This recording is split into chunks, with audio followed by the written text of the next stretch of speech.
तर आज आपण एक नवीन चॅप्टर सुरुवात करणार आहे फिजिक्सच्या नवीन चॅप्टरची. पहिलाच आहे फिजिक्समधला चॅप्टर, त्याचं युनिट्स अँड मेजरमेंट असं नाव आहे. मग तो आपण चॅप्टर मराठी भाषेमधूनच शिकणार आहोत, त्याच्यामुळे व्यवस्थित लक्ष द्या. नीटसाठी खूप महत्त्वाचा चॅप्टर आहे, एकदम इझी पण आहे आणि त्याच्यातून तुम्हाला कमीत कमी मी सांगतो तुम्हाला 2 क्वेश्चन तर कुठंच गेले नाहीत, पण 3 नक्की यावर्षी 3 पडले, त्याच्या अगोदरच्या वर्षी पण 3, जवळपास 3 क्वेश्चन पडलेतच. म्हणजे नीटमध्ये त्याचे जवळपास 12 मार्क तुमचे फिक्स होतील ह्या चॅप्टर सोबत. त्याच्यामुळे माझ्यासोबत जोडून राहा, पूर्ण चॅप्टर क्लिअर पाहत राहा, तुमचे 12 मार्क्स कुठंच गेले नाहीत नंतर. त्याच्यामुळं व्यवस्थित लक्ष द्या. तर सुरुवात करू आपण. आता लक्ष द्या थोडं. Units and measurements. आता सगळ्यांना माहिती युनिट्स काय असतं, तर युनिट्स हे एक प्रकारचं एकक आहे. मराठी भाषा जर बोलला आपण तर काय असतं ते एकक. एकक म्हणजे काय, मोजमाप करण्यासाठी आपण यूज करतो. कोणती एखादी वस्तू आणायला गेल्यानंतर ती आपण युनिटमध्ये त्याचं युनिट असतं ना काही ना काहीतरी. दुकानाला शुगर आणायला गेलात म्हणजे साखर आणायला गेलात किलोग्राममध्ये घेऊन येतो आपण, बरोबर आहे. दूध जर घ्यायला गेलात तर दूध लिटरमध्ये विकत घेतो आपण, बरोबर आहे. मग हे दूध, ही साखर, ही काय आहेत तर ह्या क्वांटिटीज आहेत. काय आहेत तर क्वांटिटीज. मग आपण सगळ्यात पहिल्यांदा कोणता पार्ट सुरू करणार होता, क्वांटिटी. कोणता पार्ट तर क्वांटिटी. लक्ष द्यायला क्वांटिटी मी सांगितलेलं एक्झाम्पलून तुमच्या लक्षात असेल की क्वांटिटी काय असते. क्वांटिटीजनाच काय असतं, युनिट्स असतं. लक्षात राहू द्या, क्वांटिटीना काय असतं, युनिट म्हणजे मोजमाप करण्यासाठीची एक पद्धत आहे समजा. लक्ष द्यायला तुमच्या. आता बघू आपण ह्या क्वांटिटीमध्ये 2 प्रकारच्या क्वांटिटी असतात. कोणत्या 2 प्रकारच्या, तर मी इथं लिहितो त्या 2 प्रकारच्या. बघा, एक असते फिजिकल क्वांटिटी. कोणती, फिजिकल क्वांटिटी. Physical quantity. आणि दुसरी जी असते ती असते नॉन फिजिकल क्वांटिटीज. म्हणजे आहेत फिजिकल क्वांटिटीज आहेत आणि नॉन फिजिकल क्वांटिटीज, अशा 2 टाईपच्या क्वांटिटीज आहेत. लक्षात आले तुमच्या. आता पुढे लक्ष द्या. आपण मेन पार्टली क्वांटिटीमध्ये फिजिकल क्वांटिटी शिकणार आहोत आपण. कोणत्या quantities, physical quantities. Non physical quantities का शिकणार नाहीत, त्याचं कारण आहे एक प्रकारचं. कारण नॉन फिजिकल क्वांटिटीच्या काउंटच करता येत नाही आपल्याला, मेजरमेंट करता येत नाही, त्यांना कोणत्याच प्रकारचे युनिट्स नाही. जसं की आपण आता बोलतो पहा, काय म्हणतो की तू खूप मूर्ख आहेस. एखाद्या मुलाला म्हणला तू खूप मूर्ख आहेस, मूर्खपणा का मेजर करता येतो का आपल्याला. 30% मूर्ख आहे, तू 40% मूर्ख आहे, अर्धा मूर्ख आहे, काउंट करता येते का, नाही ना. मग त्या प्रकारे नॉन फिजिकल क्वांटिटीज आहेत त्या, ज्या मेजर करता येत नाहीत. एखादी वस्तू आहे ती खूप छान दिसायली, किती सुंदर आहे, आता सुंदरपणा पण मेजर करता येतो का आपल्याला, नाही. म्हणजे जे ॲब्स्ट्रॅक्ट नाउन आहेत नॉर्मली, ॲब्स्ट्रॅक्ट नाउन कळते ना तुम्हाला, भाववाचक नाम असतात बघा, ते आपण काउंट करू शकत नाही, त्यांना युनिट आहे का कोणतं, कोणतंच नाही. मग त्या कशामध्ये मोडतात, तर नॉन फिजिकल क्वांटिटीजमध्ये. मग ज्यांना युनिटच नाही त्याचा आपण इथं काही यूज करणार आहेत का, शिकणार आहेत का, त्या बिलकुल नाही. त्याच्यामुळं मी हे इरेज करून टाकतो. तुम्हाला समजलं असेल नॉन फिजिकल क्वांटिटी काय असते, तर समजलं. आता थोडं लक्ष द्या पुढं. त्याच्यानंतर आहे वर काय, त्याच्यानंतर फिजिकल क्वांटिटी. पूर्ण चॅप्टर जो आहे तुमचा हा पूर्णच्या पूर्ण कशावर डिपेंड आहे, फिजिकल क्वांटिटीजवर. नॉन फिजिकल क्वांटिटीज तुम्हाला समजल्या असतील आता, क्लिअर आहे. आता लक्ष द्या थोडं. फिजिकल क्वांटिटीज कोणत्या मग. मी नॉन फिजिकल क्वांटिटीजला काय म्हणलं, ज्या मेजर करता येत नाहीत, बिलकुल मेजर करता येत नाहीत. पण फिजिकल क्वांटिटीज कोणत्या आहेत, मग ज्या फिजिकली आपण मेजर करू शकतो. फिजिकली शुगर, एक्झाम्पल दिलं शुगर मी तुमचं, किंवा तुम्ही पुस्तकांचा वह्यांचा गट्टा आणला, नंबर ऑफ मध्ये काउंट करू शकतो, 5 6 नंबर्समध्ये काउंट. नंबर्स पण एक प्रकारचे युनिटच आहे ना. मग त्या सगळ्या कोणत्या क्वांटिटीज झाल्या, फिजिकल क्वांटिटीज. कोणतीही वस्तू असू द्या, तुम्ही जे घ्यायला दुकानात जाऊन, किंवा गाडीची स्पीड आहे, मोटरसायकल किती स्पीडनं पळायला लागली, ती पण एक प्रकारची काय, क्वांटिटी. स्पीड काय, क्वांटिटी. व्हेलॉसिटी काय, क्वांटिटी. डिस्टन्स अंतर, ह्या गावामधून त्या गावामधलं अंतर किलोमीटरमध्ये मेजर करतो, बरोबर आहे. त्या अंतर सुद्धा काय, तुमची एक प्रकारची फिजिकल क्वांटिटीज आहे, त्या मेजर करू शकतो आपण. अंतर जर मापायचं कशामध्ये मापतो, किलोमीटर्समध्ये. क्लिअर का नाही. छोटं डिस्टन्स असेल तर मीटरमध्ये येईल, त्याच्यापेक्षा छोटं झालं तर सेंटीमीटरमध्ये येईल, फूटमध्ये येईल, त्या गोष्टी झाल्या. क्लिअर, लक्ष द्यायला समजलं सगळ्यांना. तर आता आपण सुरुवात करणार आहे कशाला, फिजिकल क्वांटिटीला. फिजिकल क्वांटिटी तुमच्या लक्षात आली असतील कशाला म्हणायचं तर. आता बघा, लक्ष द्या थोडं. फिजिकल क्वांटिटीजमध्ये फिजिकल क्वांटिटीजचे 3 टाईप पडतात. किती टाईप पडतात, 3. त्याच्यामध्ये पहिला जे आहे पार्ट त्याचा फंडामेंटल फिजिकल क्वांटिटीज. कोणत्या, फंडामेंटल फिजिकल क्वांटिटीज. त्याच्यानंतर सेकंड नंबर येते डिराइव्ड फिजिकल क्वांटिटीज. कोणत्या, derived physical quantities. Derived physical quantities, लक्ष द्यायले. आणि लास्ट वन जे आहे ह्या फिजिकल क्वांटिटीज मधला तिसरा टाईप कोणता आहे, तो आहे सप्लिमेंटरी. कोणता, supplementary physical quantities. Supplementary physical quantities, लक्ष द्यायले. मग सांगा बरं मला, फिजिकल क्वांटिटीचे किती टाईप आहेत, म्हणजे किती प्रकारच्या फिजिकल क्वांटिटीज आहेत आपल्याकडे. तर फंडामेंटल, दुसरं डिराइव्ड फिजिकल क्वांटिटी, आणि third one supplementary physical quantity. आता एक बाय एक आपण ह्या सगळ्या स्पेशली एक एक एक करून मी तुम्हाला शिकवतो, त्याच्यामुळे तुम्ही व्यवस्थितपणे लक्ष द्या. आता क्लिअर आहे. मी इरेज करतोय बाकीचा पार्ट आता सगळा.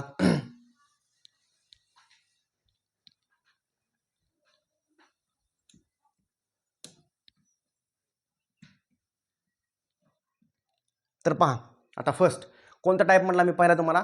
फंडामेंटल. कोणता म्हणलं? Fundamental quantities. हे कशाचे टाईप आहेत? फिजिकल क्वांटिटीचा टाईप आहे एक प्रकारचा. आता बघा, फंडामेंटल नावातच आहे. फंडामेंटल म्हणजे काय असतं? बेसिक, पाया. बरोबर आहे. मग मला सांगा, पाया करते वेळेस स्वतःलाच काही ना काहीतरी करावं लागतं. म्हणजे या फंडामेंटल जे क्वांटिटीज आहेत का, हे दुसऱ्या इतर कोणत्याच क्वांटिटीवर डिपेंड नाहीत. लक्ष द्यायला, ह्या ज्या फंडामेंटल क्वांटिटीज आहेत ह्या इतर दुसऱ्या कोणत्याच क्वांटिटीवर डिपेंड नाहीत. हे इंडिपेंडेंट आहेत, स्वतःवर डिपेंड आहेत. काय ते स्वतःच करायचं, काय करायचं ते. बरोबर आहे. लक्ष द्यायला तुमच्या, त्याला आपण फंडामेंटल म्हणतो. बरोबर आहे. ज्या कशावरच डिपेंड नाहीत, ह्या कशा क्वांटिटीज आहेत? फंडामेंटल क्वांटिटीज ज्या आहेत, जे काय असतील त्या, हे कशा आहेत? तर इंडिपेंडंट आहेत. कशा आहेत त्या? इंडिपेंडंट. कशा आहेत? तर इंडिपेंडंट क्वांटिटीज आहेत ह्या. कशा आहेत? महत्वाचा पॉईंट आहे, इंडिपेंडंट आहेत, कशावर डिपेंड नाहीत. समजलं तर तुम्हाला? क्लिअर आहे. आता लक्ष द्या थोडं. फंडामेंटल क्वांटिटीज एकूण 7 प्रकारच्या. किती क्वांटिटीज आहेत फंडामेंटल? 7 क्वांटिटीज आहेत.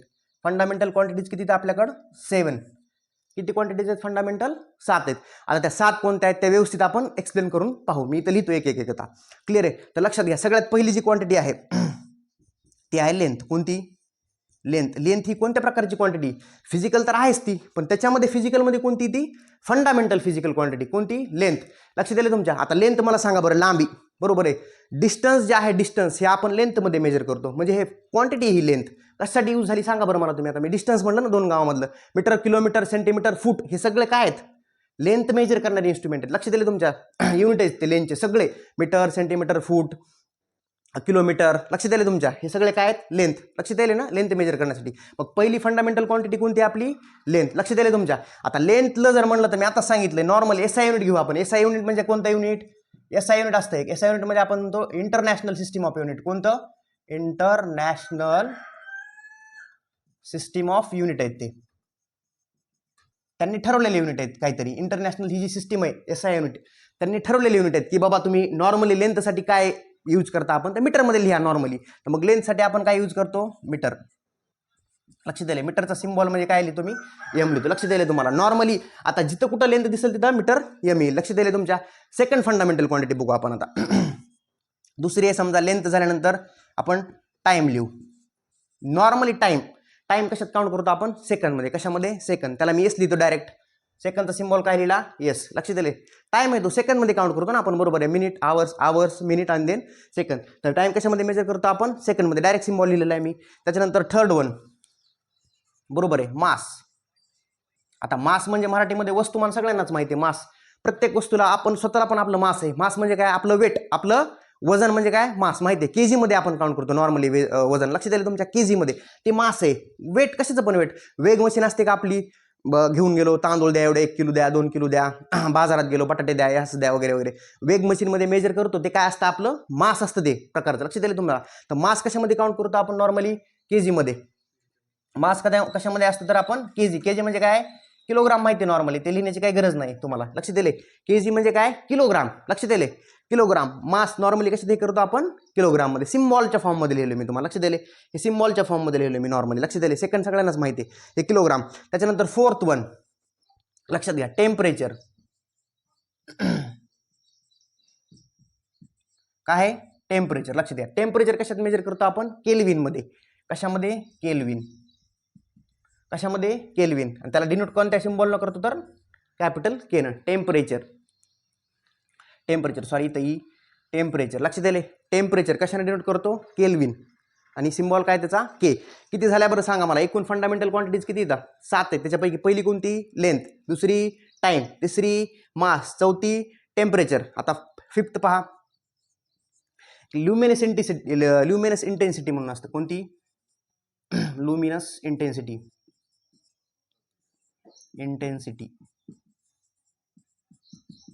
ल्युमिनस काय? इंटेन्सिटी. काय? Luminous intensity. जी ल्युमिनस इंटेन्सिटी आपण कॅन्डेलामध्ये, काय युनिट आहे त्याचं? कॅन्डेला. हे युनिटच्या फॉर्ममध्ये लिहिलं आपण. काय? कॅन्डेला. जे आपण नॉर्मली कॅन्डेला म्हणलं तर सीडी मध्ये त्याला डिनोट करतो. कॅन्डेलाला कशामध्ये डिनोट करतो? सीडी. कशा डिनोट करतो? सीडी. हे झाले 4. लक्ष दिले. सॉरी 5 झाले ना. फंडामेंटल मध्ये किती झाले? 5. कोणते कोणते? Length, time. क्वांटिटीज आहेत फंडामेंटल. लेंथ, टाइम, मास, टेम्परेचर, ल्युमिनस इंटेन्सिटी. बाकीचे 2 हे तुम्ही स्टॉप करा, पॉज करा व्हिडिओ आणि हे लिहून घ्या. त्याच्यानंतर बाकी बघू. पुढले 2 राहिलेले हे मी मोडून टाकतो.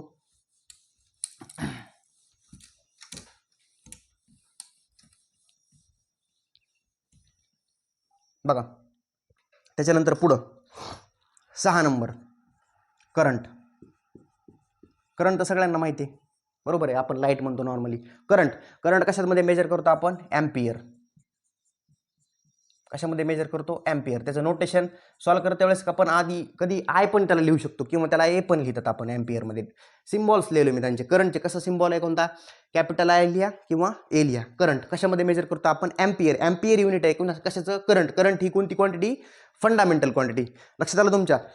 त्याच्यानंतर 7. आता लागा बघ, लास्ट राहिली. मी परत एकदा रिकॉल करून घेतो ह्या पहिल्या 6. बघा, पहिली कोणती होती? लेंथ. दुसरी कोणती होती? मास. तिसरी टाइम. त्याच्यानंतर टाइम नंतर टेम्परेचर आहे, परत ल्युमिनस इंटेन्सिटी, देन करंट, आणि लास्ट वन जे आहे ती अमाऊंट ऑफ सबस्टन्स. कोणती? तर amount of substance. Amount of substance. Amount of substance ही पण कोणती quantity? Fundamental physical quantity. Clear आहे? तर अमाऊंट ऑफ सबस्टन्स कशामध्ये त्याचं युनिट काय? तर मोल. आणि ह्याचा सिम्बॉल जर म्हटलं तर MOL ह्या फॉर्ममध्ये आपण लिहितो. हे डायरेक्ट तुम्ही लक्षात ठेवायचं काम करा. किती फंडामेंटल क्वांटिटीज आहेत? 7 प्रकारच्या फंडामेंटल क्वांटिटीज आहेत. 7 ज्या कशावरच डिपेंड नाहीत. कशा आहेत त्या? इंडिपेंडंट फंडामेंटल क्वांटिटीज आहेत. कशा आहेत त्या? इंडिपेंडेंट. लक्षात आले तुमच्या? Independent physical quantities. स्पेलिंगमध्ये थोडाफार प्रॉब्लेम. इंडिपेंडंट. लक्षात आले? परत बघितलं ते. इंडिपेंडंट आहेत. कशा आहेत त्या? इंडिपेंडंट. किती प्रकारच्या? 7. लक्षात आले? कोणत्या कोणत्या आहेत त्या? आता तुम्हाला क्लिअर झाला असेल. हे डायरेक्ट लक्षात ठेवा. त्याचे युनिट वगैरे काय आहेत तर नॉर्मली सिंपल क्वेश्चन ते विचारू शकतो त्याच्यावर. तर आता मी हे क्लिअर करतो. मग तुमच्या लक्षात आलं असेल आता फंडामेंटल क्वांटिटीज कोणत्या आहेत, त्या कशा असतात, त्या कोणत्याच इतर क्वांटिटीजवर डिपेंड नाहीत. नॉर्मली त्या स्वतःवर स्वतः डिपेंड आहेत, म्हणून त्या कशा आहेत तर इंडिपेंडंट. कशावर डिपेंड नाहीत म्हणून इंडिपेंडेंट. लक्षात आले? आता मी क्लिअर करतो.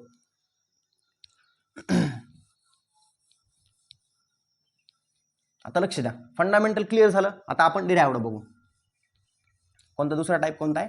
Derived quantities.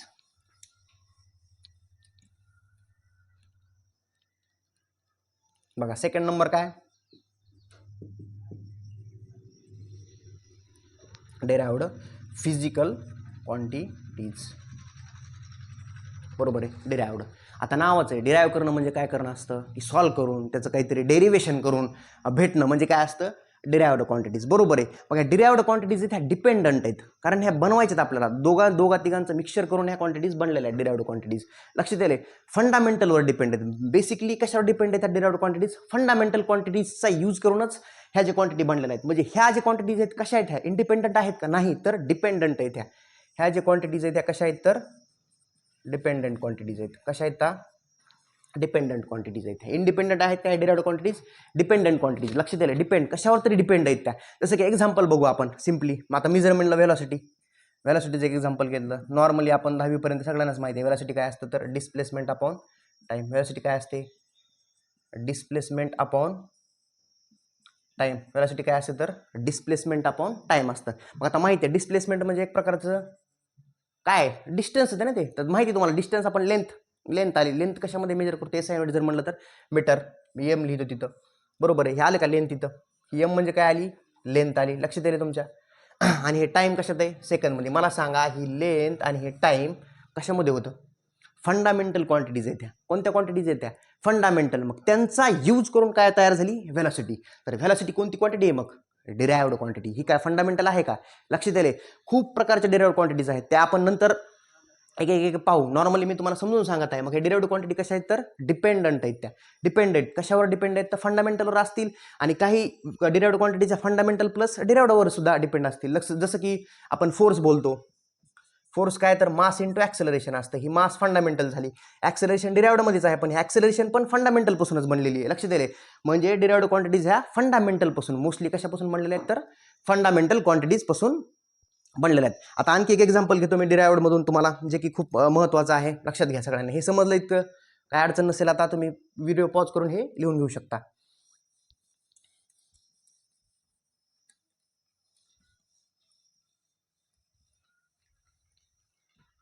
चला बघा, एक स्ट्रेन पण एक डिराइव्हड क्वांटिटीज आहे. लक्षात आले? Strain derived quantity. स्ट्रेन काय असते? स्ट्रेन काय असते तर change in length upon original length. सगळ्यांना माहिती जरी नसलं तर लक्षात राहू द्या की चेंज हा आपण डेल्टानं दाखवत असतो. झालेला बदल कशानं एक्सप्रेस करतो आपण? डेल्टानं, डेल्टा एलनं. लक्षात येईल. ओरिजिनल लेंथ म्हणजे अगोदर एक समजा वायर होतं काहीतरी आपल्याकडं त्याची लेंथ होती एल, ते कट केलं वायर समजा, त्याची लेंथ रिड्यूस झाली. तर किती रिड्यूस झाली? तर डेल्टा एल काय असणार आहे? ते नॉर्मली डेल्टा एल काय असते? जे ओरिजिनल लेंथ होती ती आणि जी आत्ता जे आहे लेंथ ती ॲक्च्युअल लेंथ मायनस जी नॉर्मली जी कट केल्यानंतरची लेंथ झालेली. ह्याचं काही नाही, हे नंतर पण आपण पाहू शकतो. पण डेल्टा एल म्हणजे काय? चेंजेस आहे. लक्षात राहू द्या. ॲक्च्युअल लेंथ जी होती सुरुवातीची आणि जी आता रिड्यूस झालेली लेंथ आहे त्या दोघांची जर मायनस केलं तर आपल्याला डेल्टा एल भेटतं. म्हणजे चेंज किती झालेला आहे. तर तो change divided by original length केलं काय भेटतं आपल्याला? स्ट्रेन भेटतं. आणि स्ट्रेन कोणती क्वांटिटी? Derived quantity. लक्षात राहू द्या. कशामुळं? तर लेंथचा विषय चालू ना. लेंथ काय आहे? तर आपली फंडामेंटल आहे. बरोबर आहे. मग लेंथ डिवायडेड बाय लेंथ म्हणजे मी वर मीटर लिहिलं खाली मीटर लिहिलं तर मीटर मीटर कॅन्सल आहे. इथं कोणतं युनिट उरायले का आता? सांगा बरं मला. मीटर मीटर कॅन्सल झालं. युनिट कोणतं उरतंय का इथं? कोणतंच युनिट उरत नाही. लक्षात येईल. म्हणजे स्ट्रेन ही अशी डिराइव्ड क्वांटिटी, स्ट्रेन ही अशी डिराइव्ड क्वांटिटी जी युनिटलेस आहे. कशी क्वांटिटी ही? युनिटलेस. कशी क्वांटिटी? युनिटलेस. ज्याला युनिट नाही. बिलकुल युनिट आहे का त्याला? युनिट नाही. आता एक महत्त्वाचं सांगतो मी की आपल्याला पुढे शिकत असताना डायमेन्शन शिकायचं की खूप महत्त्वाचं आहे. युनिट आणि मेजरमेंटमध्ये डायमेन्शनचा एक पार्ट असतो. डायमेन्शनचा पार्ट म्हणजे काय? युनिट जसे लिहितात आपण तेच डायमेन्शन असतात, फक्त लिहिण्याची पद्धत ही वेगळी असते. फंडामेंटलचा यूज करून आपण ते लिहितो. ते मी तुम्हाला नंतर डायमेन्शन पार्ट जसं येईल तसं ते समजूनच सांगणार आहे मी. पण क्लिअर लक्षात राहू द्या. युनिटलेस क्वांटिटी कोणती तुमची? स्ट्रेन ही कशी क्वांटिटी? युनिटलेस. मला सांगा, जर डायमेन्शन जर एखाद्या क्वांटिटीचं जर आपल्याला डायमेन्शन लिहायचं असलं, काय लिहायचं असलं? डायमेन्शन, तर त्याच्यासाठी अगोदर युनिट लागतं. लक्षात येईल तुमच्या? पहिला कोणता? ज्याचं मला समजा एखाद्याचं डायमेन्शन जर लिहायचं असलं तर मी आधी काय बघणार? त्याच्यामध्ये त्या क्वांटिटीमध्ये युनिट आहे का चेक करणार. जर त्या क्वांटिटीमध्ये युनिट नसलं, लक्षात येईल, तर त्याचं आपण डायमेन्शन लिहू शकत नाही. म्हणजे बेस काय पाहिजे? डायमेन्शन लिहिण्यासाठी सगळ्यात पहिल्यांदा काय पाहिजे आपल्याकडं? युनिट पाहिजे. जरी स्ट्रेनमध्ये युनिटलेस क्वांटिटी, याच्याकडे युनिट आहे का? नाही. म्हणजे डायमेन्शन पण नाही याच्याकडं. म्हणजे स्ट्रेन ही कोणती quantity? Unitless and dimensionless quantity. Dimensionless. Strain ही कोणती क्वांटिटी? तर युनिटलेस पण आहे आणि डायमेन्शनलेस पण आहे. पण स्ट्रेन कोणती क्वांटिटी? Derived quantity. त्याच्यामध्ये ती कशी? युनिटलेस आणि डायमेन्शनलेस. स्ट्रेनला युनिट पण नाही आणि डायमेन्शन पण नाही. लक्षात राहू द्या. युनिट पण नाही आणि डायमेन्शन पण नाही. डायमेन्शन लिहिण्यासाठी अगोदर युनिट असावं लागतं. बरोबर आहे. जर युनिटच नसेल तर डायमेन्शन कुठून येईल? आणि युनिट कसं नाही तर बघा इथं मीटर मीटर कॅन्सल झालं ना. ते काय? वन उरला तिथं. युनिट उरलंय का कोणतं? नाही. लक्षात येईल. मग तुमच्या सगळ्यांच्या क्लिअर झालं. स्ट्रेन ही कोणत्या प्रकारची क्वांटिटी? डिराइव्ड क्वांटिटी, जिला युनिट पण नाही आणि डायमेन्शन पण नाही. क्लिअर झालं. डिराइव्ड क्वांटिटीज नॉर्मली तुम्हाला समजल्या असतील. आता ह्या डिराइव्ड क्वांटिटीज भरपूर आहेत, पूर्ण थ्रूआउट तुमच्या फिजिक्समध्ये आहेत. त्या आपल्याला पूर्ण एक ना एक एक एक एक पुढल्या लेक्चरमध्ये ते पाहायचं आहे कंटिन्युअसमध्ये. तर आता तुम्हाला नॉर्मली डिराइव्ड क्वांटिटी समजल्या असतील ज्या डिपेंडंट आहेत. लक्षात येईल. आता मी क्लिअर करतो आणि आपण लास्टला सप्लिमेंटरी बघू एकदा. समजलं?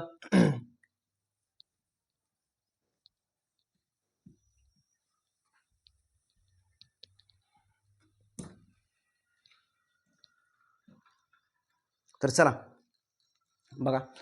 लक्ष द्या. आता कोणत्या? Supplementary. Supplementary physical quantities. Third supplementary physical quantities. आता मला नॉर्मली सांगा, आपण शाळेमध्ये जे आपण पेपर घे किंवा 10वीचा बोर्डचा पेपर दिला, 11वी 12वीचे पुढे तुम्ही पेपर देताल, त्याच्यामध्ये मला सांगा सप्लिमेंट माहिती आहे ना सगळ्यांना? सप्लिमेंट काय असतं? जी आन्सर शीट दिलेली आहे आपल्याला ती आन्सर शीट लिहिते वेळेस जर पेज संपले आपले तर आपण पुढं पुरवणी जोडतो. बरोबर आहे. सप्लिमेंट म्हणजे काय? पुरवणी. पुढून एक पुरवणी लावतो. तर मेन दोनच प्रकारच्या क्वांटिटीज होत्या. कोणत्या होत्या? तर फिजिकलमध्ये फंडामेंटल आणि डिराइव्ड. पण त्यांना का गरज पडली सप्लिमेंट लावण्याची? का गरज पडली? कारण हे दोघांपेक्षा काहीतरी वेगळंच होतं. ज्या ह्याच्यामध्ये मी क्वांटिटीज लिहिणार आहे त्यांच्यामध्ये दोघांपेक्षा काहीतरी वेगळंच होतं. बरोबर आहे. म्हणून त्यांना एक सप्लिमेंट लावावं लागलं, त्यांच्यापेक्षा काहीतरी वेगळं आहे असं दाखवण्यासाठी. तर मग लक्षात राहू द्या, हे सप्लिमेंटरी क्वांटिटीज वेगळ्या का लिहिण्याचं कारण एक आहे, तर त्यांना युनिट आहे पण डायमेन्शन नाही. लक्षात राहू द्या. ह्या कोणत्या प्रकारच्या क्वांटिटीज आहेत? ह्यांना काय आहे बघा, सांगा बरं मला तुम्ही. युनिट काय आहे? युनिट आहे पण डायमेन्शन आहे का? डायमेन्शन आहे का? नाही. अशा क्वांटिटीज आहेत, म्हणून त्यांना सप्लिमेंटरी क्वांटिटी म्हणले आणि बाहेर लिहिलं आपण. ह्या ज्या क्वांटिटीज आहेत त्यांना काय आहे? युनिट आहे पण डायमेन्शन नाही. आणि यांचे जे युनिट आहेत का ते युनिट आपल्या फंडामेंटलच्या बेसवर नाही आहेत, वेगळेच काहीतरी युनिट आहेत त्यांचे, जे की रॅडियन असतील, स्टेरेडियन असतील. लक्ष दिले, हे सप्लिमेंटरी झाले. कशामुळे सप्लिमेंटरी त्या, तर त्यांना युनिट आहे पण डायमेन्शन नाही. लक्ष दिले, युनिट आहे पण डायमेन्शन नाही, म्हणून त्या कोणत्या क्वांटिटीज आहेत, सप्लिमेंटरी. आणि मग अशी सांगितलं मी तुम्हाला की डायमेन्शन लिहिते वेळेस अगोदर तुम्हाला डायमेन्शन जर एखाद्या क्वांटिटीचं लिहायचं असलं तर त्याच्याकडे अगोदर काय पाहिजे, आपल्याला युनिट लागते. लक्ष दिले, मग डायमेन्शन लिहिण्यासाठी पहिला पॉईंट कोणता, तर युनिट पाहिजेच पाहिजे. लक्ष दिले का. पण असं पण होऊ शकतं, आता ह्या दोन क्वांटिटीज आहेत सप्लिमेंटरी. किती क्वांटिटीज आहेत आपल्याकडे, दोन प्रकारच्या. किती क्वांटिटीज आहेत सप्लिमेंटरी क्वांटिटीज आहेत दोन. एक आहे प्लेन अँगल, कोणता, प्लेन अँगल. कोणती सप्लिमेंटरी क्वांटिटी, पहिली प्लेन अँगल. त्यालाच आपण सिम्पली अँगल सुद्धा लिहू शकतो. काय लिहू शकतो, सिम्पली अँगल म्हणजे प्लेन अँगल, दोन प्लेन मधला अँगल. समजा हे एक प्लेन घेतला मी आणि दुसरा प्लेन आहे. प्लेन कळते ना, प्लेन 2D म्हणजे प्लेन झाला. लक्ष दिले, त्यांच्यात थिकनेस नाही झाला, तो प्लेन. ह्या प्लेन मधला जो अँगल आहे तो, लक्ष दिले, नॉर्मली प्लेन म्हणजे जो आपण शाळेमध्ये शिकलो आतापर्यंत नॉर्मली थिटा. तर आपण कशाने डिनोट करतो, आपण याला नॉर्मली थिटाने डिनोट करतो, बरोबर आहे. ह्या झाला प्लेन अँगल सप्लिमेंटरी. आणि दुसरा कोणता, प्लेन अँगल झाला, त्याच्यानंतर सॉलिड अँगल. कोणता अँगल, सॉलिड अँगल. आता सॉलिड म्हणजे सगळ्यांनाच माहिती आहे, सॉलिड जे भरीव असतं, घन सॉलिड, बरोबर आहे. 3 डायमेन्शन, कशा प्रकारचं, 3 डायमेन्शन, 3 डायमेन्शनमध्ये लेंथ, बरोबर आहे, विड्थ, हाईट म्हणू शकतो आपण, LBH, लेंथ विड्थ हाईट, बरोबर आहे का. लक्षात येईल का, 3 डायमेन्शन म्हणजे हे सॉलिड अँगल जो आहे तो कसा आहे तुमचा 3 डायमेन्शन आहे, 2D नाही तर कसा आहे 3D. हा प्लेन अँगल कशात आहे तुमचा 2D मध्ये, आणि सॉलिड अँगल कशात आहे 3D. ह्याचं पण नोटेशन आपण नॉर्मली थिटामध्येच कन्सिडर करतो. लक्षात येईल. तर मला सांगा सप्लिमेंटरी जे आहे तुमच्या क्वांटिटीज, ह्या कोणत्या क्वांटिटीज आहेत सप्लिमेंटरी, दोनच आहेत. सप्लिमेंटरी क्वांटिटी कितीच आहेत, दोन आहेत. कोणत्या, एक प्लेन अँगल आणि दुसरा सॉलिड अँगल. लक्षात राहू द्या, प्लेन अँगल आणि सॉलिड अँगल. आता तुम्हाला सांगितले की सप्लिमेंटरी क्वांटिटी कशामुळे वेगळ्या केल्या, त्या काय त्यांच्यामध्ये खासियत कोणती. तर ह्या दोघांपडकर पण काय युनिट आहे, ह्या दोघांपड युनिट आहे पण डायमेन्शन आहे का नाही. लक्षात राहू द्या, ह्या दोन्ही जे क्वांटिटी त्यांना डायमेन्शन बिलकुल नाही, नॉन डायमेन्शन क्वांटिटीज आहेत, त्यांच्याकडे डायमेन्शन बिलकुल नाही. मग लक्षात राहील ना तुमच्या, प्लेन अँगल आणि सॉलिड अँगल ह्यांना युनिट आहे पण डायमेन्शन नाही. मी तर लिहितो वाटलं तर हे सप्लिमेंटरी क्वांटिटीज, हे इथं लिहितो, पुढे लिहून घ्या वाटलं तर तुम्ही, it has unit but not dimension. It has unit but not dimension. लक्षात राहील तुमच्या. मग जर मी तुम्हाला एखादा क्वेश्चन विचारला, समजा काय विचारला क्वेश्चन मी, की सांगा बाबा सॉलिड अँगलचं डायमेन्शन काय आहे, तर तुम्ही काय सांगता मला की सॉलिड अँगलला डायमेन्शन सर नाही. सॉलिड अँगलला डायमेन्शन आहे का म्हणताल तुम्ही, काय म्हणता सर, सॉलिड अँगलला डायमेन्शन नाही. लक्ष दिले तुमच्या. आता पुढे लक्ष द्या, मग नॉर्मली हे लिहिलं, मग युनिट आहे म्हणलात ना सर, तर युनिट सांगा. मी युनिट सांगतो तुम्हाला. लक्ष द्या, प्लेन अँगलचं युनिट काय असतं, आपण नॉर्मली रेडियनमध्ये लिहितो. रेडियन कशामध्ये, प्लेन अँगल रेडियन युनिट आहे त्याचं, रेडियन. लक्ष दिले, रेडियनला नॉर्मली सिम्बॉल आपण RD रॅड असा लिहू शकतो, RAD रॅडमध्ये. आता सॉलिड अँगल आहे, सॉलिड अँगल सिम्पल आहे, आवड काय नाही युनिट त्याचं लक्षात ठेवण्यासाठी, काहीच आवड नाही बिलकुल. प्लेन अँगलचं काय रेडियन आहे, तर सॉलिड अँगलचं काय स्टे रेडियन, स्टे आणि रेडियन. लक्ष दिले, स्टे आणि रेडियन. लक्ष दिले, स्टे रेडियन. सॉलिड अँगलचं युनिट काय स्टे रेडियन. सिम्बॉल काय दाखवू शकतो आपण त्याचा, SR. लक्ष दिले, SD दाखवा किंवा SR दाखवा. सॉलिड अँगलसाठी काय SR. क्लिअर आहे, सगळ्यांना क्लिअर झालं. मग सांगा प्लेन अँगलचं युनिट काय रेडियन, सॉलिड अँगलचं युनिट काय स्टे रेडियन. लक्ष दिले, ह्या दोन अशा क्वांटिटीज आहेत ज्यांना काय फक्त आणि फक्त युनिट आहे, त्यांना डायमेन्शन आहे का नाही. मग क्वेश्चन पडू शकतो, पडलाय याच वर्षी पडलाय, 2024 ला क्वेश्चन पडलाय की सांगा सॉलिड अँगल सारखं डायमेन्शन असणाऱ्या दुसऱ्या कोणत्या क्वांटिटीज आहेत. सॉलिड अँगल सारखं डायमेन्शन असणाऱ्या खालीलपैकी कोणत्या क्वांटिटीज आहेत मला सांगा. सुरुवातीलाच सॉलिड अँगल बोलले त्यांनी, तुम्हाला माहिती सॉलिड अँगलला डायमेन्शन असतं का, बिलकुल नाही. सॉलिड अँगलला डायमेन्शन नाही, म्हणजे तुम्हाला ऑप्शनमध्ये काय चेक करायचं होतं, चेक असं करायचं होतं की खालीलपैकी कोणत्या क्वांटिटीजना डायमेन्शन नाही. लक्ष दिले, मग सांगा एक तर तुमच्याकडे ऑलरेडी आहे प्लेन अँगल, ह्याच्यासोबतच आहे ना तो प्लेन अँगल, ह्याला पण डायमेन्शन आहे का नाही. आणि आणखी एक कोणती क्वांटिटी जे की मी डिराइव्ड मध्ये तुम्हाला आता शिकवली, कोणती स्ट्रेन, त्याला युनिट पण नाही आणि डायमेन्शन पण नाही. मग जर तसा क्वेश्चन विचारला होता त्यांनी सॉलिड अँगल सारखे डायमेन्शन असणाऱ्या कोणत्या क्वांटिटीज आहेत, तर कोणत्या आहेत, एक प्लेन अँगल म्हणजे अँगल आणि दुसरी कोणती तर स्ट्रेन. हे सरळ सरळ त्या क्वेश्चनचं उत्तर होतं. हे लक्षात आलं असेल तुमच्या. आता क्लिअर आहे. आता मी थोडं हे प्लेन अँगल आणि सॉलिड अँगलला थोडं ह्या फॉर्ममध्ये एक्सप्लेन करून एकदा देतो आणि नंतर आपण लेक्चर स्टॉप करू. थोडं राहिले समजा, एकदा एक्सप्लेन करून घेतो मी तुम्हाला परत.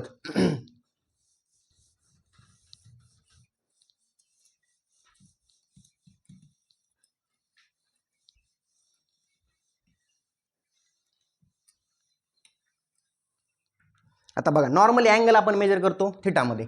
कशात मेजर करतो, थिटा. पण नुसत्या थिटाचा काहीच यूज नाही. म्हणजे जसं मी 30 डिग्री समजा लिहिलं, मी नॉर्मली असं 30 डिग्री लिहिलं त्याचा काहीच यूज नाही. काय लिहिणार आहे 30 डिग्री म्हणजे काय, काहीच नाही. पण ह्याला ट्रिग्नोमेट्री सोबत जर जोडला आपण, मी जर असं लिहिलं साइन 30 डिग्री, तर ह्याचा व्हॅल्यू येते काय असते ह्याची व्हॅल्यू हाफ म्हणजे 1/2 बरोबर आहे. साइन 30 डिग्रीची व्हॅल्यू काय 1/2 हे आपण लिहू शकतो. नुसत्या अँगलचं काहीच महत्व नाही, म्हणून सेपरेट अँगल लिहिण्याच्या ऐवजी आपण या डिग्रीचं कन्व्हर्जन हे रेडियनमध्ये करत असतो, म्हणून ते युनिट आहे. लक्षात दिलं तुमच्या. अँगलचं युनिट काय लिहिलं आपण रेडियन, कारण आपल्याला रेडियनमध्ये न्यूमरिकल फॉर्ममध्ये ते लिहायचे असतात. लक्ष दिले तुमच्या 30 डिग्री, म्हणून त्याला 30 डिग्रीला रेडियनमध्ये कन्व्हर्जन करून आपण घेत असतो. हे डिग्री रेडियन कन्व्हर्जन हे मी तुम्हाला नंतर सांगणार आहे, त्यामुळे लक्षात राहू द्या. नुसत्या अँगलचं काहीच उपयोग नाही. अँगल सेपरेट जर लिहायचं असलं तर आपण तो रेडियनमध्ये करतच असतो. लक्षात आलं तुमच्या. मग त्याच्यामुळे लक्षात राहू द्या. लक्षात आलं हे. पण आता बघू नॉर्मली प्लेन अँगल. आताच सांगितलं मी तुम्हाला, प्लेन म्हणजे 2 डायमेन्शनल. प्लेन अँगल कसा असतो 2 डायमेन्शनल. मी सर्कल काढला असं, लक्षात आले. हे सर्कलचं सेंटर आहे. समजा मला इथून इथपर्यंत ही डिस्टन्स माहीत करून घ्यायचं. डिस्टन्स आहे म्हणजेच लेंथ आलीच. डिस्टन्स आहे म्हटल्यानंतर काय आली, लेंथ आली. तिथून इथपर्यंत डिस्टन्स मला माहीत करून घ्यायचं, म्हणून मी अशी जॉईन करून घेतलं. तर इथून इथपर्यंत डिस्टन्सला आपण रेडियस म्हणतो, बरोबर आहे. सेंटरपासूनच्या सर्कलच्या कोणत्याही पॉईंटपर्यंत जे अंतर असतं ते रेडियस असतं. क्लिअर आहे. मला ही आर्क लेंथ पाहिजे होती. ह्या एवढं जे आहे ह्याला आपण आर्क म्हणत असतो. काय म्हणत असतो, आर्क, बरोबर आहे. मग हे काय झाली आर्क लेंथ. आर्क लेंथ मला सांगा, लेंथ ही 2 डायमेन्शनल. नॉर्मली ही लेंथ कशी काढतो सगळ्यांनाच माहिती आहे. इथला अँगल बघतो आपण, हे अँगल थिटा, जो की कोणता आहे प्लेन अँगल आहे, कारण हे सर्कल आहे. सर्कल हे कसं असतं 2 डायमेन्शनल असतं. कसं 2 डायमेन्शनल, लक्षात आले. मग सांगा हे मी लिहिते वेळेस काय थिटा कसा काढतो आपण, theta equal to R into L की लिहिताना, सॉरी मला काय काढायचे आर्क लेंथ फाइंड करून घ्यायची. काय करून घ्यायची फाइंड, आर्क लेंथ. मग लिहा आर्क लेंथ म्हणजे एल इक्वल टू हे आर इंटू थिटा लिहायचं. Arc length L equal to काय असते आर इंटू थिटा. क्लिअर आहे. मला पाहिजे काय प्लेन अँगल, मग मी थिटा इक्वल टू लिहिलं. तर हे आर इकडले मल्टिप्लाय इकडे जाऊन काय झाले डिवाइड एल बाय आर. लक्षात आले तुमच्या. थिटा. मग सांगा प्लेन अँगल थिटा बरोबर काय असतं लेंथ अपॉन रेडियस. हे तुमच्या क्लिअर झालं असेल. आता हे प्लेन अँगल झालं. आता त्याच्यानंतर सॉलिड अँगल बघा. काय सॉलिड अँगल आता मला सांगा सॉलिड अँगल, गोट्या खेळलात आपण पहिले. गोटी काय आहे सॉलिड अँगल आहे. छरा मोठा बॉल सॉलिड अँगल आहे ते. लक्षात आले. सॉलिड आहेत, सॉरी सॉलिड अँगल म्हणाले मी, सॉलिड आहेत. त्यांच्या सेंटरपासून सॉलिड गोष्टी सेंटरपासून, जसं की टॉर्च घेतली मी, टॉर्च भिंतीवर मारली अशी, तर मला सांगा आपल्याला भिंतीवर काय दिसतं, एक सर्कलच दिसणार आहे, बरोबर आहे. पण ह्या टॉर्चपासून असे रेज चाललेत ना, लक्षात आले तुमच्या, हे सगळे रेज चाललेत, म्हणजे पूर्ण असा झोन येतो. लक्षात आले तुमच्या. आणि हा अँगल काय अँगल तयार झाला मग सॉलिड अँगल थिटा. कोणता अँगल आहे हा सॉलिड अँगल. कोणता अँगल आहे हा सॉलिड अँगल. लक्षात आले. सॉलिड 3 डायमेन्शनल आहे, सॉलिड अँगल आहे. मग हा अँगल मला फाइंड करून घ्यायचा आहे नॉर्मली सॉलिड अँगल. त्याचा युनिट स्टेरेडियन आहे, बरोबर आहे, तो काढून घ्यायचा आहे. मला सांगा सेम आणि हे कंपॅरिझन करा. क्लिअर आहे. आता सांगा ह्या अँगलच्या समोर काय होतं आर्क लेंथ होती, पण आता ह्या अँगल हा पूर्ण असा अँगल आहे. लक्षात राहू द्या. ह्या अँगलच्या समोर काय आहे तर बघा बरं, हा पूर्ण एरिया आहे. हा काय आहे, हा पूर्ण एरिया आहे. नुसती लेंथ नाही तर हा पूर्ण एरियावाला पार्ट आलाय. मग जसं तिथं गेलं तसंच सेम. सांगा मला काय लिहिणार आहे मी, की बाबा लक्ष द्या मला आता हे एरिया बरोबर काढून, कारण इथं काय होतं लेंथ काढली ना, आता हा एरिया काउंट करून घ्यायचा आपल्याला. मग एरिया इक्वल टू हा थिटा आणि इंटू ही रेडियस. क्लिअर आहे. हा थिटा इंटू ही रेडियस. पण मला आपल्याला काय पाहिजे सॉलिड अँगल. मी हेच इकडे पार्ट लिहितो परत एकदा, बघा लक्ष द्या थोडा. थिटा पाहिजे मला solid angle. Theta equal to त्या आर मल्टिप्लाय मधलं इकडे येऊन याला काय होईल डिवाइड होईल. तर मला सांगा theta equal to A by R भेटलं, पण व्यवस्थित लक्ष द्या तुम्ही. एरियाचं युनिट काय, एरियाचं युनिट काय मीटर स्क्वेअर म्हणू शकतो ना आपण. Centimetre square, metre square, kilometre square. Normally S I युनिटमधून आपण त्याला नॉर्मली मीटर स्क्वेअर असं लिहू एरिया. पण रेडियस ही कशात असते मीटरमध्ये. तर मीटर आणि मीटर स्क्वेअर कटलं तर इथं मीटर उरायले, एक मीटर उरायले म्हणजे युनिट व्हायले. पण मी आत्ताच बोलताना सांगितलं ह्यांना युनिट आहेत पण ते वेगळ्याच फॉर्ममधले आहेत. पण ह्यांना डायमेन्शन आहेत का, बिलकुल नाही. मग जर मला डायमेन्शन जर पाहिजे नाहीत तर मला इक्वल करावं लागतील आणि हे दोघांना पण कट करून घ्यावं लागेल, बरोबर आहे. म्हणजे हे पण मला काय पाहिजे मीटर स्क्वेअरच पाहिजे, कारण मीटर स्क्वेअरनं कट केलं तरच काय उरणार नाही. मगच आपल्याला म्हणता येईल की हे डायमेन्शन लेस आहे, तरच म्हणता येईल. जर युनिटच कोणतं भेटलं नाही तर ते डायमेन्शन लेस झाले फंडामेंटलच्या स्वरूपात. लक्ष दिले तुमच्या. मग हे मीटर जर कॅन्सल झाले तरच, बरोबर आहे. मग लक्षात घ्या ह्याच्यामध्ये करेक्शन होतं, हे मी आताच तुम्हाला एक्सप्लेन करून दिलं. काय करेक्शन होतं तर हे आर नसून हे काय असणार आहे आर स्क्वेअर आहे. मग लक्षात आलं. सॉलिड अँगलचा फॉर्म्युला काय आहे तर theta is equal to area upon रेडियसचा स्क्वेअर. नॉर्मली हे तुम्ही लक्षात राहू द्या. क्लिअर झालं तुम्हाला. प्लेन अँगल क्लिअर झाला, सॉलिड अँगल एकदम क्लिअर झाला असेल. लक्ष दिले तुमच्या. तर आज जेवढं काय आपण शिकले खूप महत्त्वाचा पार्ट होता जो की विद्यार्थ्यांना समजत नाही. मी एकदम सोप्या आणि साध्या भाषेमध्ये एकदम सरळ पद्धतीनं तुम्हाला हे शिकवलेलं आहे. मी जर क्वेश्चन पण सांगितला कोणता पडला आहे लक्ष द्यायला तुमच्या, मग तुम्ही हे छानपैकी जिथं जिथं गरज पडेल तिथं व्हिडिओ पॉज करायचा आणि हे लिहून घ्यायचं. एकदम छानपैकी सुरुवात झालेली आहे. तरी तुम्ही व्यवस्थित एकदा हे लिहून घेऊन त्याचा रिकॉल करा. बाकीचा पार्ट आपण नेक्स्ट लेक्चरमध्ये बघू. तोपर्यंत थँक्यू.